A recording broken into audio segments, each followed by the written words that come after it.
Hello, what's this? It's a message in a bottle. I wonder who wrote it. It's by the police.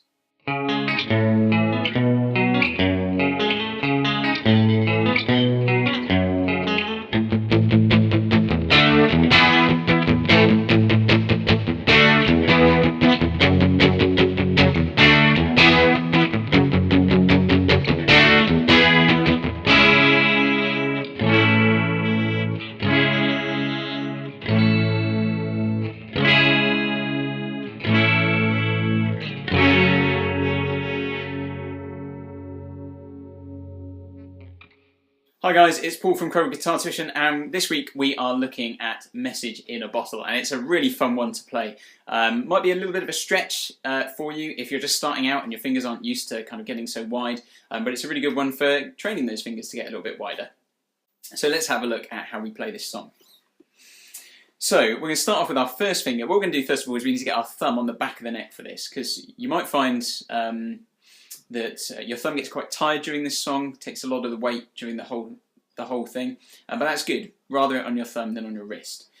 So thumb on the back of the neck, first finger at the 4th fret on the A string, second finger at the 6th fret on the D string, and then 4th finger at the 8th fret on the G string. So we should have...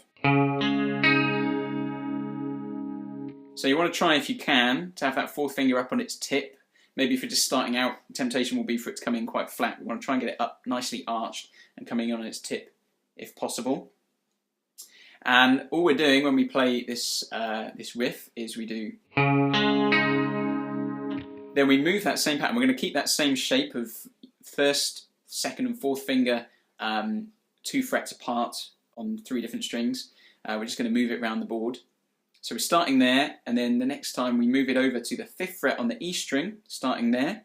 So we've got 7th fret with the 2nd finger on the A string, 9th fret with the 4th finger on the D string. Then we just move it up 2 frets. And then we move it down to the 2nd fret on the E string, same pattern. But when we play that, when we play it down at the 2nd fret, right at the very end of the riff, we do a little slide with that 4th finger from the 6th fret on the D up to the 7th, so just 1 fret up. So we go.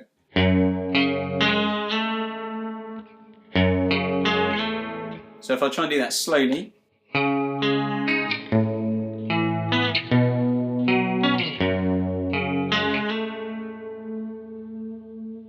Okay, so that's the whole thing. It's a little bit tricky, it's a bit of a stretch, but it's good for you, you know, if you're trying to work that 4th finger a bit and get it doing something else.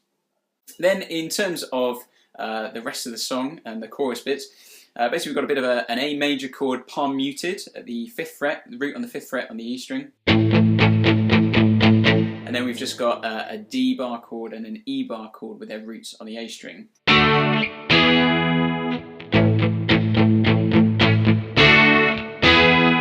Then it drops down to an F sharp minor chord, so with its root at the 2nd fret on the E string. So again we palm mute, and then back to that D and E chord.